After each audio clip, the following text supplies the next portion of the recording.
welcome to part 4 of In the Wake of the Vikings. Join us as we journey far above the Arctic Circle before dropping down to Iceland. From Husavik to Reykjavik, we'll spend 4 more days exploring Iceland aboard the beautiful Silver Endeavour. And stay tuned for part 5, where we'll give a Silver Endeavour ship tour, accommodations and suite tour, dining, drinking, and entertainment guides, the Silversea difference, what's included, and the pros and cons of this particular voyage. After leaving Jan Mayen Island, we spent the next day at sea and traveled approximately 395 nautical miles to Iceland. First stop in Iceland, Husavik. Husavik is a small town of 2,400 inhabitants at the northwest top of Iceland and is surrounded by beautiful mountains, hills, lakes, and of course, the ocean. As we came in, we could see these thermal baths atop the cliffs. For our AM excursion, we took the Husavik walking exploration after a dry landing in our Zodiac. Our local tour guide, Gunnar, walked us around Husavik and explained how life was in the past and now the present. This is Husavik's one and only bus stop, at which no bus actually stops. The bus stop was installed as a prop for a Netflix movie, Eurovision, The Story of Fire Saga. Husavik was home to the movie protagonist, and the director wanted a bus stop. People of Husavik scratched their heads and said, okay, so they got the windbreak from the soccer field and installed it as the prop bus stop. The windbreak was actually much bigger than what you see here, and after the movie left and it was returned to the soccer field, they began to have tourists asking, hey, where's the bus stop? So they built a small replica for tourist photo ops, and the rest, as they say, is history. Husavik life is centered around the Skafandi Bay. The main industries are still fishing and now the tourist trade, and Husavik is known as a premier center for whale watching. Water transportation for tourists ranges from the more sedate sailing vessels to raucous, loud, and extremely fast, rigid inflatable boats or ribs. Most of the local trade seems to support local needs in the seafood and tourist industries. Husavik is possibly the oldest and first Viking settlement in Iceland and was founded in the spring of 870 by Swedish Viking Gardar Svavarsson. He stayed one winter and then sailed back to Sweden the next spring, leaving behind one of his followers and 2 slaves that established a homestead in Husavik. Husavik translated means Bay of Houses, probably referring to the homestead as seen from the bay. These houses were likely the only houses in Iceland at the time. Next stop was the local botanical garden, Skjögardur. This is a beautiful garden through which the river Budara runs, emptying into the Skafandi Bay after traveling through a hydroelectric plant that supplies electricity to Husavik. The Budara River is fed by Lake Botnsvatn, which we would hike to later in the afternoon on a separate excursion.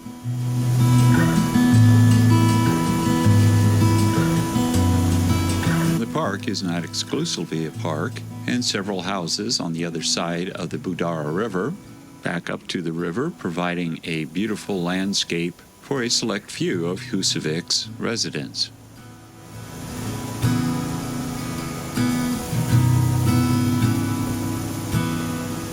The park also had an example of the so-called sod houses built by the Vikings.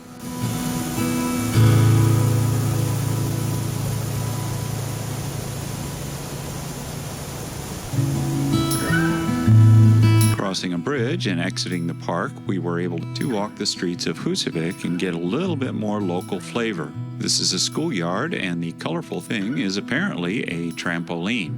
I did not try it out. Next stop was Husavik Kirkja, or the Church of Husavik.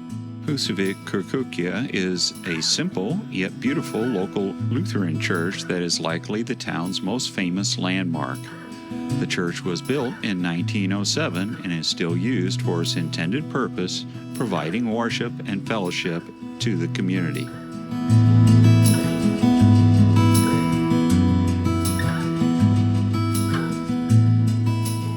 Moving on, the tour concluded with a stop at the Whale Museum.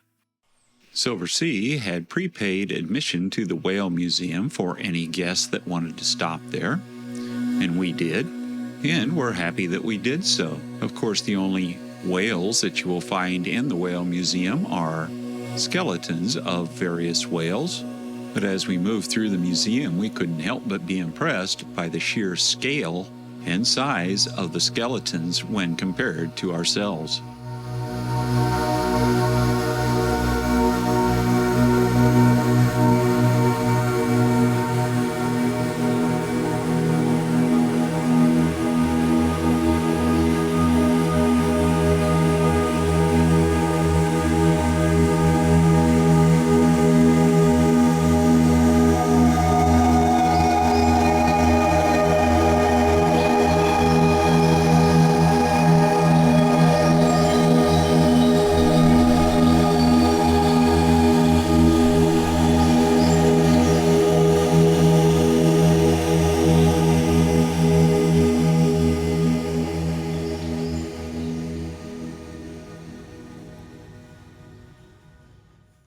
Outside, and we had to get a shot of what was a sort of throne made from reclaimed articles from the sea.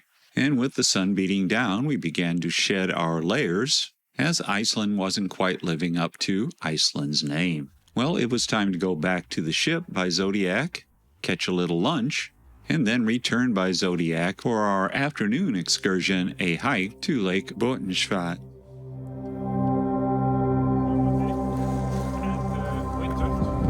We were to hike to the lake with our local tour guide, Igor. He told us to call him that because his Icelandic name was more or less unpronounceable by even some Icelanders. We traveled through the botanical gardens once more to join a trail that led up the side of the mountain. This was going to be a 4+ mile hike up the side of Husavik mountain, visiting the small glacier-fed lake several hundred feet above the city of Husavik. For the most part, our hike would find us paralleling the Budara River that we saw on our earlier excursion. It was a pleasant walk, but because of the exertion, we had to eventually start peeling layers of clothes as things warmed up. All during the hike, we were surrounded by the Alaskan lupine flowers. These flowers are not native to Iceland, but were imported by a dentist of all people to help control soil erosion. And after a few years, the lupines more or less took over the landscape of Iceland. I'm going to pipe down now and let you enjoy the scenery as we continue our journey up to Lake Botnsvatn.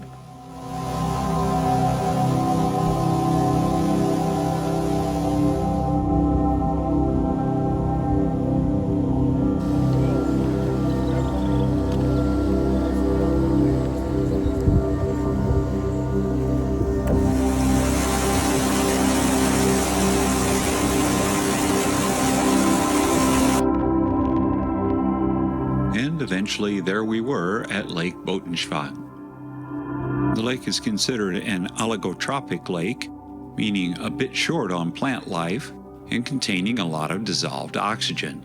In this case, that means for a very clear, relatively clean water.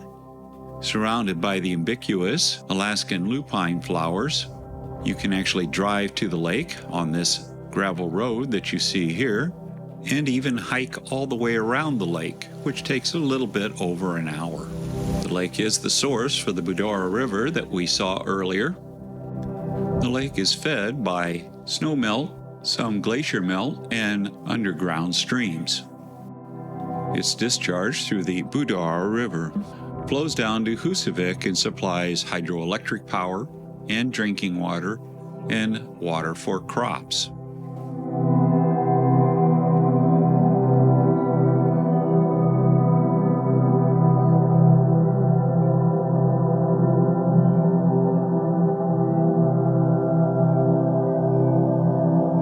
And soon enough, it was time for us to begin our descent back to Husavik.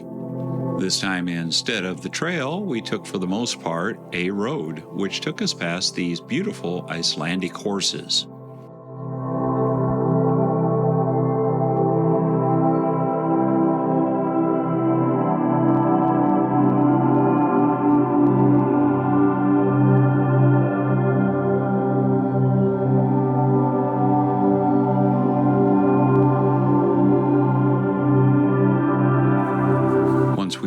Back in Husavik, we walked around a bit and then headed back to the ship on our Zodiacs.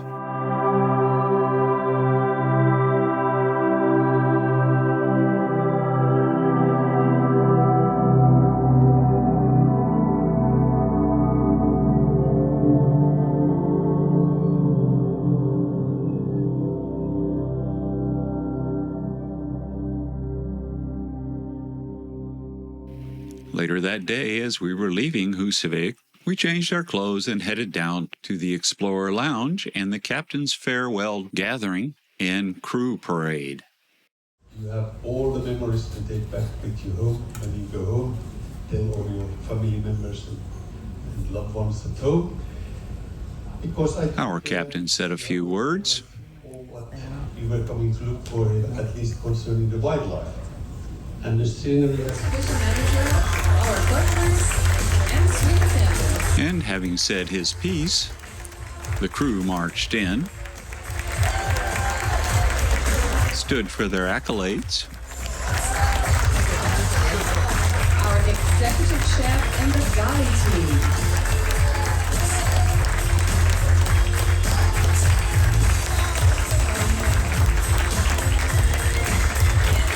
Our restaurant manager, our head waiters, our waiters, and assistant waiters.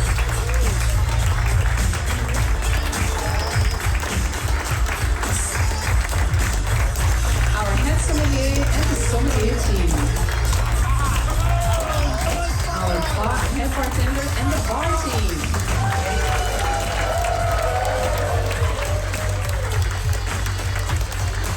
Our guest relations manager and the reception team. Our spa manager and the spa team. Our future cruise manager. Our HR manager. Our representatives of the deck and angel department. Our flag bearers. Ladies and gentlemen, please welcome. This, of course, was not the entire crew. Somebody had to be running the ship. And after we offered our gratitude, it was time for the crew to march out and return to their stations.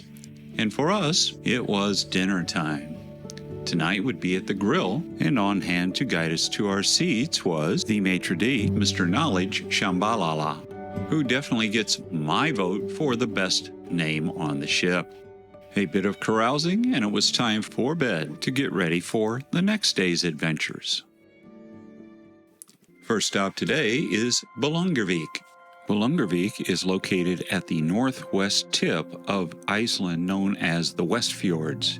This small city of about 1,000 inhabitants has long been a fishing mecca for the Icelandic fishing industry. There is even a tourist attraction, a replica of an old fishing station. Even though with less than 1,000 people calling Bolungarvik their home, this is the Westfjords region's second largest city. But we weren't going to hang around Bolungarvik for long, as our excursion today would be a hike to Valagil in search of hidden waterfalls. And on the 40-minute bus ride to Valagil, our English-speaking French tour guide told us about the countryside and a few other interesting facts about Iceland, such as the population of sheep is over twice that of the entire human population. The population of sheep, 800,000. Population of humans, 382,000. Soon enough, and we were at the Valagil ravine, a natural rift caused by many layers of stacked lava built up over millions of years. As you look off into the far distance of the ravine, you see many waterfalls in the background and sheep calmly grazing in the foreground. But we weren't there for those waterfalls way in the back. We were there for a hidden waterfall, also called Valagil. Surrounded by the rugged mountains, the rift contains mostly marsh and grasslands, perfect for the grazing sheep. Fed by the many waterfalls and rivulets, clear running streams, both large and small, cascade through the rift. We could hear that hidden waterfall long before we could see it, but our patience and our effort was soon rewarded.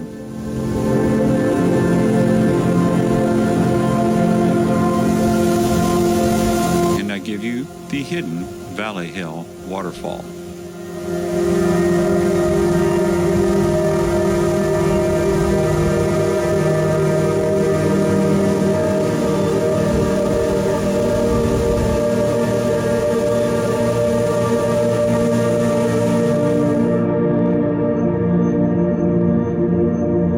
After a few minutes at the waterfall, it was time to head back along the same trail with a brief stop at the visitor's diary. This is a commonplace thing in both Norway and Iceland, and it is a chance for visitors to document their experience in a few words and sign the guest book. And after that, it was back on the trail and back to the bus.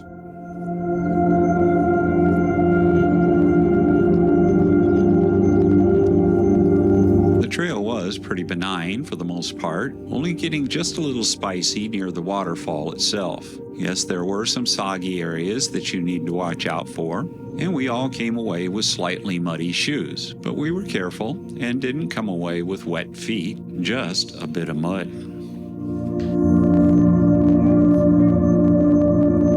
And after our exploration of Valagil, it was back on the bus to make our way back to the Silver Endeavour. We made one small rest stop on the way back in the tiny hamlet of Suda. This is the Sudavi Kirkukia, or the Suda Church, before moving on. Back on the Silver Endeavour, it was time for a bit of hot chocolate, lunch, and then on our way to Vigur Island.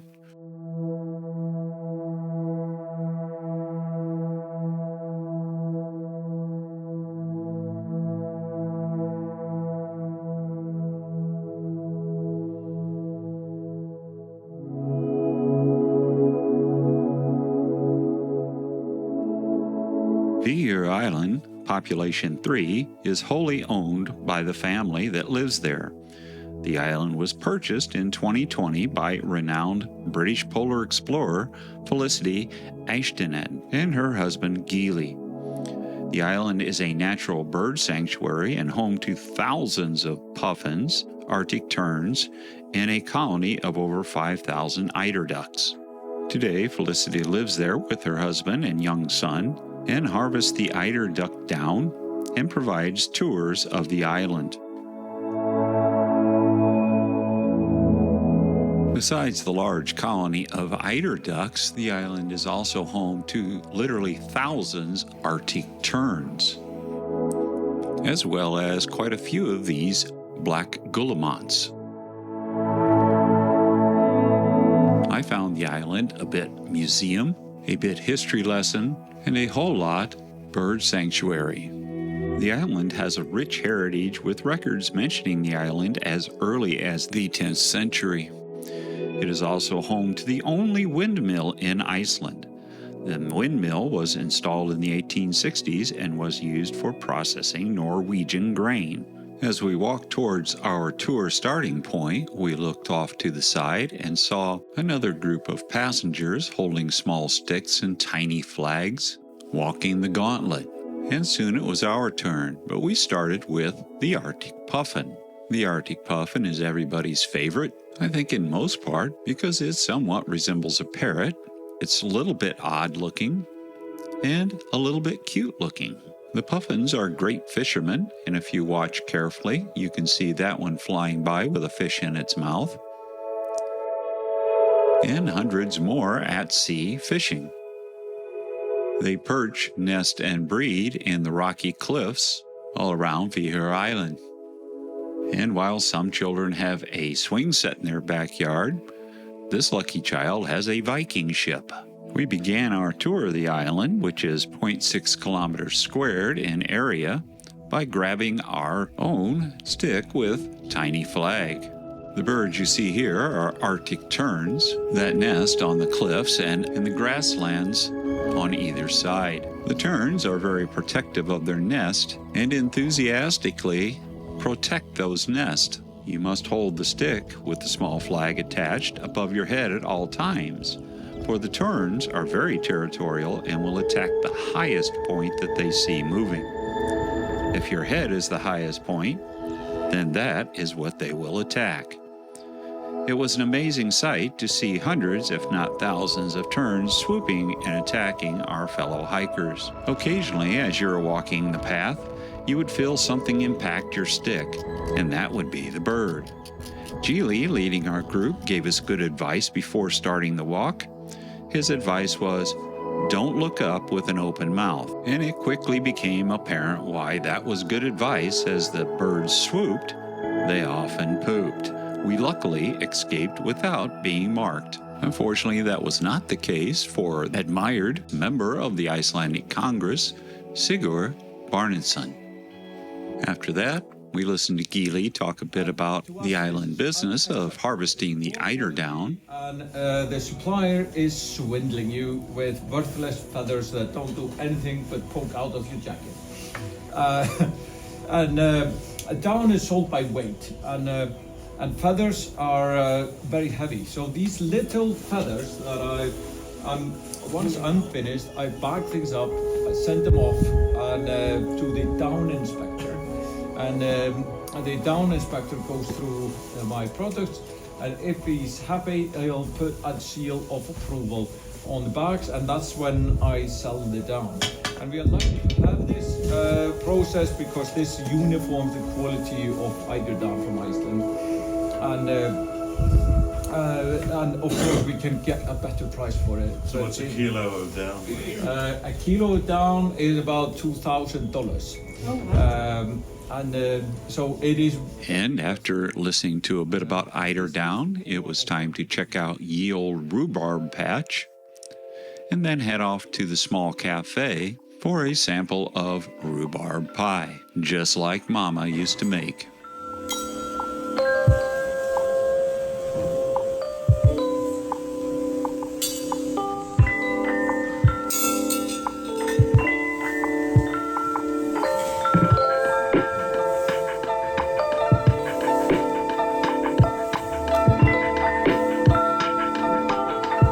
The small cafe also has an equally small gift shop that features all things puffin and Arctic tern, as well as some Faroe Island swag. After that, it was a Zodiac ride back to the Silver Endeavour, and after changing, dinner. Please check out part 5 for our dining and drink guide.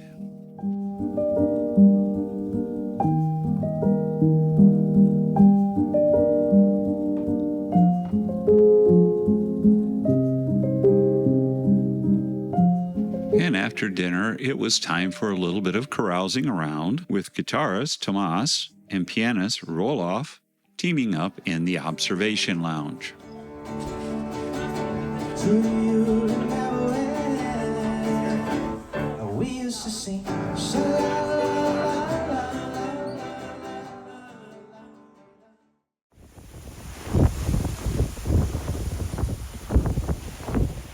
The next morning, we would make 2 stops in Flatey Island and Stykkisholmur, and our AM stop this morning was Flatey Island. The island is located in Breiðafjörður, which is a large fjord tucked up into the northwest part of Iceland. The island was originally home to a monastery that was founded in 1172, but has since completely disappeared. Flatey, as did many other small islands in the area, became an important fishing and trade center for the region. The island was briefly incorporated as a city by the Danish crown in 1777. Today, the island is mostly home to migratory birds, including a large colony of the totally lovable puffin, many eider ducks, Arctic terns, ringed plovers, snow buntings, and many others.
population of Flatey Island is supported by a regular ferry that services the surrounding fjords and islands.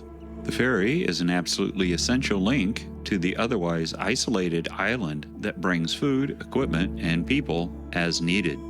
Here we are checking out the small ferry terminal, complete with a coffee shop, cafe, and gift shop. Continuing with our walking tour, we found that there was more farm equipment than cars, and more sheep than people freely roaming about the island.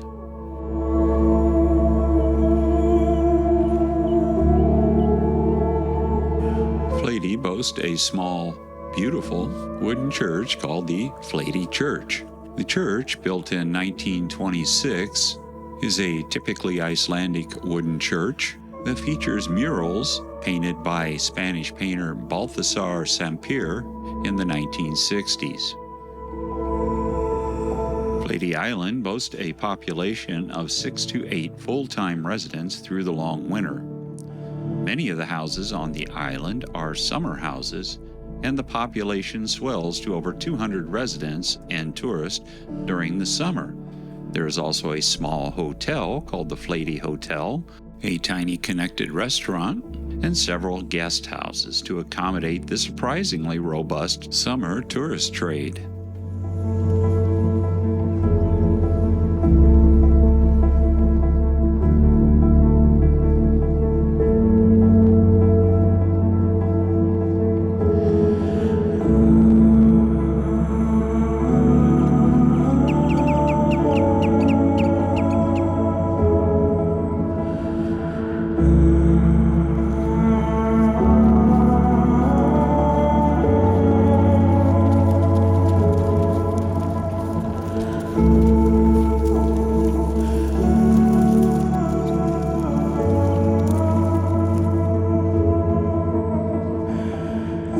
After spending 2 hours on the island, it was time to go back to our ingeniously arranged dry landing dock for our trip back to the Silver Endeavour. There are about 40 other rocks jutting up around Flatey that are considered part of the Flatey area, and our Zodiac pilot took us by one to see a small colony of puffins.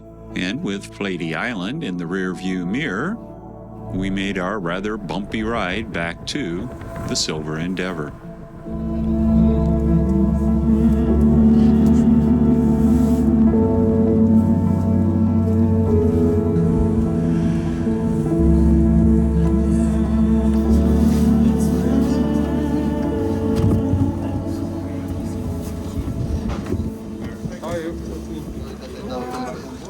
After a bit of lunch, our afternoon stop would be Stykkisholmur. Stykkisholmur is a small town in the northwestern part of Iceland. Despite its small size, it is a center of services and commerce for this area. The thriving community has been recognized as an ecologically responsible community by the Icelandic government. It is also considered a gateway to the small island of Flatey just across Richerchebreen Bay. It is a clean, quiet little community, with the largest and busiest industries in the city being the responsibly resourced and sustained fishing industry and now the tourist trade.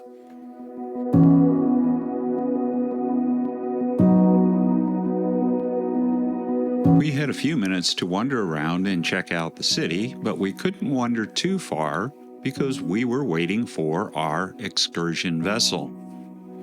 And that vessel was the ferry ship Baldur, which we would board for our next excursion, the intriguingly named, but ultimately disappointing, Viking Sushi Tour, or a taste of the ocean.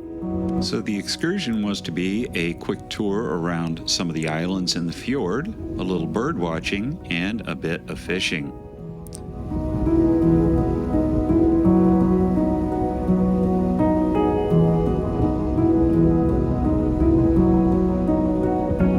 The Baldur is one of those ferries that connects the small communities in the area, such as Flatey Island, to the rest of Iceland. first stop, an island in the bay for a little bird watching. I believe these are herring gulls, and there were thousands of them.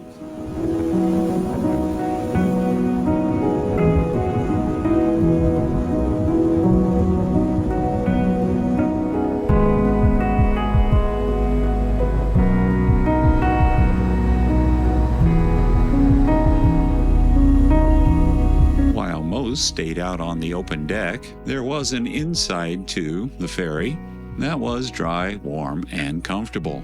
But what's the fun in that?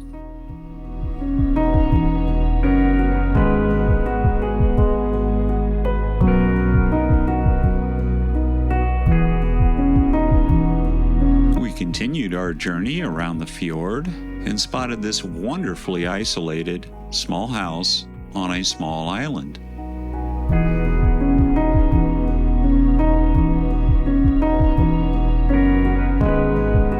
We headed in for more bird watching on several of the small islands, with the featured birds being more herring gulls.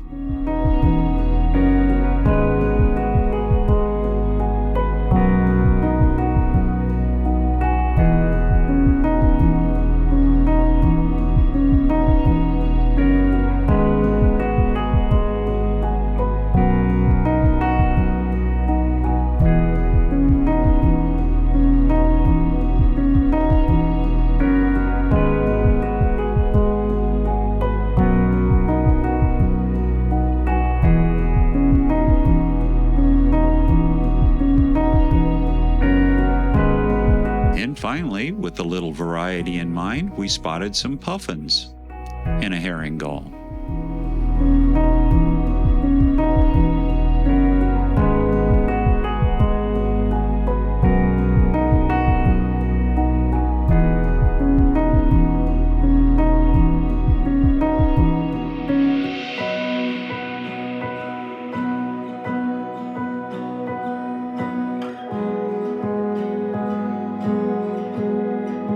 After wandering around the beautiful islands, islets, rocks, and scurries that make up this area, it was time for the Baldur to do a little fishing.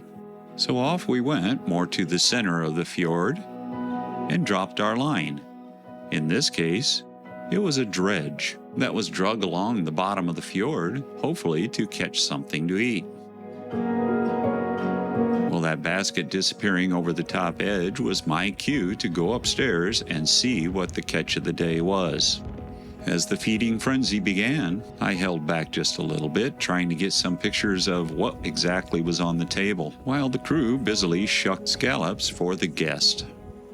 This gentleman decided he'd play with a live crab, maybe with the idea of eating it, but probably not. So what the haul was, besides a few crabs and snails here and there, was mostly this: sea scallops. Now we thought we'd get some uni or sea urchin out of this, but we didn't. Instead, it was scallops only today. And how did a freshly shucked raw scallop taste from the ocean? Well, surprisingly meh. Slimy, bland, and extremely salty. Well, with that adventure done, we headed back to dock and disembarked the Baldur. And then it was back to the Zodiac landing and back to the Silver Endeavour.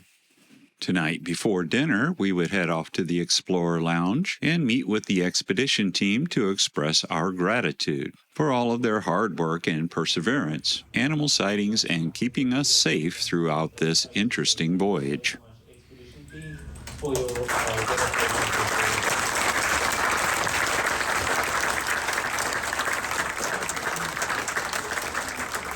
And after that, it was time to auction off the chart for this journey. The chart was hand illustrated by some of the crew members and was definitely one of a kind, since the journey had changed and morphed as we proceeded through it. Now, none of the funds from the auction go to the expedition team, but instead are donated to the crew beneficence fund. And to keep a long story short, the bidding started at $500 and sold for $2,400. And dinner for our last night aboard ship was, of course, at the restaurant. And And I know you're getting tired of hearing it, but check out Part 5 for our complete dining and drink guide, as well as our entertainment guide, ship tour, suite tour, and the pros and cons, ups and downs, ins and outs, the good, the bad, and the ugly of this particular voyage. We went back to our suite to pack and get ready for disembarkation the next day in Reykjavik. Debarkation day, the saddest day of the cruise. And after 2,582 nautical miles, we felt like we were just getting to really know the Silversea Silver Endeavour. We would spend one night in Reykjavik before returning home the next morning. Disembarkation was pretty much by the numbers, with just a few bumps on the way to the hotel and at the hotel. Now, I'm not going to explain those bumps right now. I'd like you to check out Part 5, where I will postulate a little bit on the good, the bad, and the ugly of the entire voyage. For whatever reason, it took quite a while for our bus to get going. Luggage was transported in a separate truck. Eventually, and with only a small amount of gnashing our teeth, we were at the Grandi Hotel, our home for the night. Now, of course, this was about 8:30 in the morning, so our rooms were not ready, but here's a glimpse into what we finally were able to get into in the afternoon. We were given an upgraded room with a view, and this is the view, mostly construction, and a water view, kind of. Fortunately, the hotel had lockers that we could stow our carry-with bags and headed out for a walkabout Reykjavik.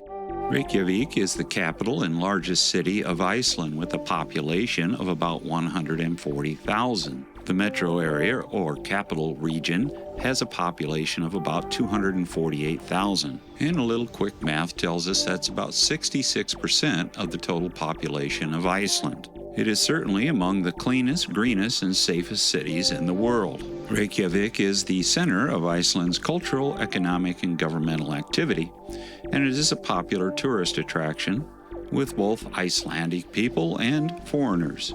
Here is a glimpse of the famous Rainbow Road, a symbol of Icelandic tolerance and diversity. You can also see some samples of the graffiti that is pervasive throughout Europe and Iceland. One of our goals on this walkabout was a visit to Hallgrímskirkja, or the Church of Iceland. At 244 feet, or 74.5 meters tall, it is the largest church in Iceland and dominates the skyline of Reykjavik. The interior of the church is beautifully simple, with clean lines and a very peaceful aesthetic. While we were there, there was a pipe organ concert going on.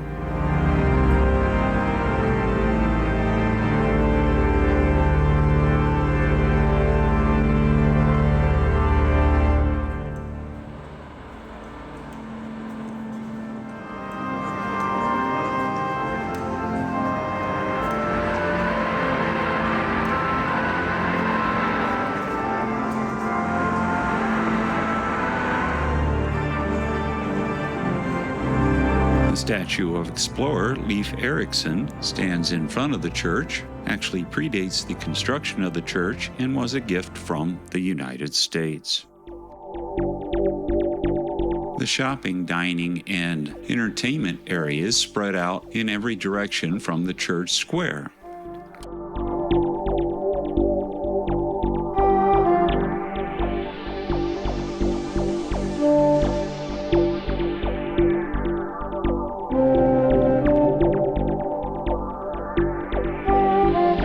There is also a nice park nearby where you can get a good overview of a part of the city and a glimpse to our next stop, Flaxasøy Bay.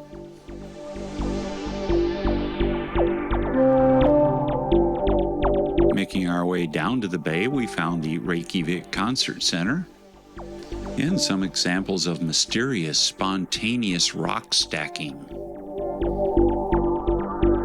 And this decidedly modern twist on a Viking longboat.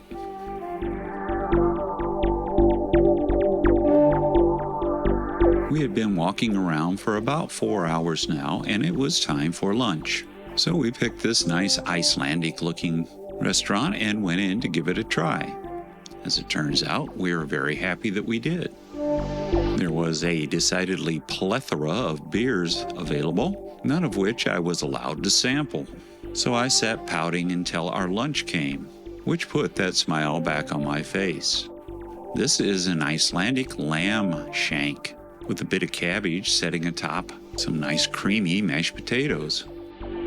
My wife opted for this beautiful piece of Icelandic char with buttered potatoes and a bit of veg. The quality of the food was excellent and the prices were good for Iceland. And after that, it was time to walk off a few of those calories we just put on, and as we headed back toward the hotel, we spotted this little open-air market.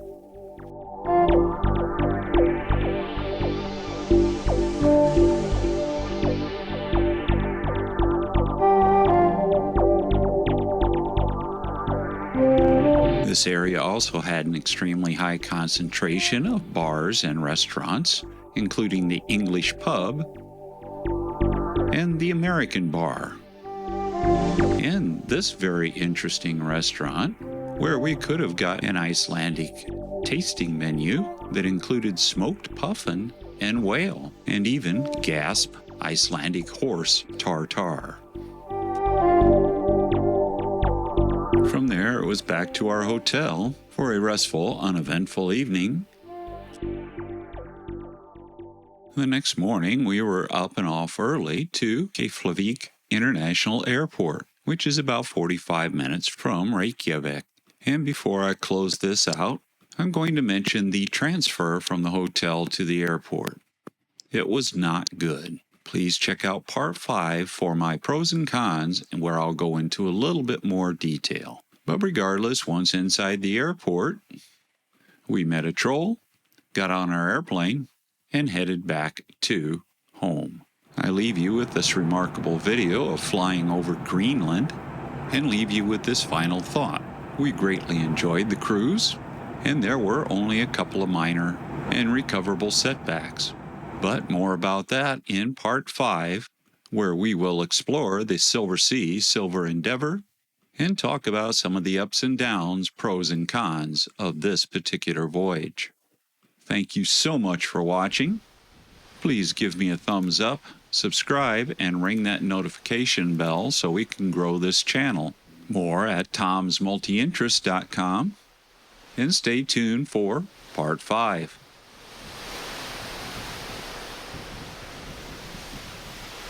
Also stay tuned for more cruises, more travel, and more from the archives coming up. And as always, safe and happy travels from T's Cruise and Travel Muse.